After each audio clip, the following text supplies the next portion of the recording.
कराची के इलाके बल्दिया इत्तेहाद टाउन में गुज़िश्ता रात डकैती मज़ाहमत पर फायरिंग से नौजवान जाँ बहक हो गया। मकतूल चंद रोज कबल दुबई से पाकिस्तान आया था।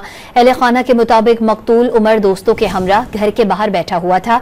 मोटरसाइकिल सवार मुसल्ला मुल्जिमान ने असलहे के जोर पर लूटमार शुरू कर दी। 28 साल उमर ने मुल्जिमान को मोबाइल दे दिया, लेकिन पर्स न देने पर मुल्जिमान ने फायरिंग कर दी। उमर को जख्मी हालत में सिविल अस्पताल मुंतकिल किया, जहां दौरान इलाज दम तोड़ गया। कराची के इलाके बल्दिया इत्तेहाद टाउन में गुज़िश्ता रात डकैती मज़ाहमत पर फायरिंग से नौजवान जाँ बहक हो गया। मकतूल चंद रोज कबल दुबई से पाकिस्तान आया था। अहले खाना के मुताबिक मकतूल उमर दोस्तों के हमरा घर के बाहर बैठा हुआ था। मोटरसाइकिल सवार मुसल्ला मुल्जिमान ने असलहे के जोर पर लूटमार शुरू कर दी। 28 साल उमर ने मुल्जिमान को मोबाइल दे दिया, लेकिन पर्स न देने पर मुल्जिमान ने फायरिंग कर दी। उमर को जख्मी हालत में सिविल अस्पताल मुंतकिल किया, जहां दौरान इलाज दम तोड़ गया।